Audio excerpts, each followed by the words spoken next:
Je ne sais pas si vous avez suivi les derniers rebondissements de l'affaire Pierre Palmade, mais là on rentre quand même dans un truc particulièrement sombre là.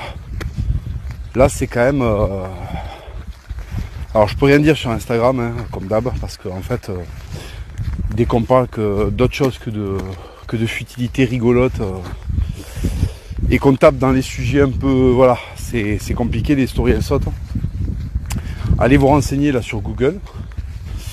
Karl Zéro a fait une intervention assez fracassante chez Cyril Hanouna pour expliquer que Pierre Palmade avait été filmé en train de regarder des vidéos particulières, dirons-nous. On vit dans un pays quand même qui est très très très particulier, hein. C'est très très très particulier. Hein. Il y a quelque chose d'endémique, assez pratique. Il n'y a pas que le journal Libération, quoi. Parce que quand on commence à faire le compte, Daniel Cohn-Bendit, Jack Lang, Pierre Palmade, notre ami Bailey, ça en fait du monde là. Ça commence à en faire du monde. Il y a des pays, en fait, il faut bien comprendre qu'il y a des pays, des histoires comme ça. Bon, déjà, c'est l'émoi national. Et ça arrive, je sais pas, une fois tous les 5 ans, quoi.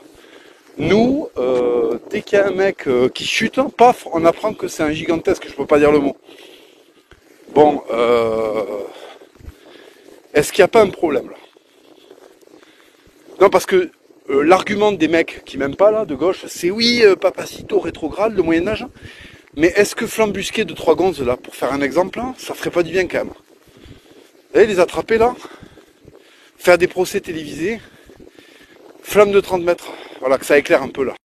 Bref, ne sombrez pas dans l'atermoiement infertile parce qu'il y a des news dégueulasses qui arrivent tous les jours. Je vous ai bien averti là-dessus. Réagissez de manière saine. Ça sert à rien là, après cette histoire, de déprimer, de garder cette déprime pour soi, de plus rien construire, de rentrer dans une forme d'apathie. Le monde dans lequel on vit, je parle de la France, hein, enfin pas de la France, pardon, de la République, il est horrible, il est gangréné par la corruption, il est en putréfaction.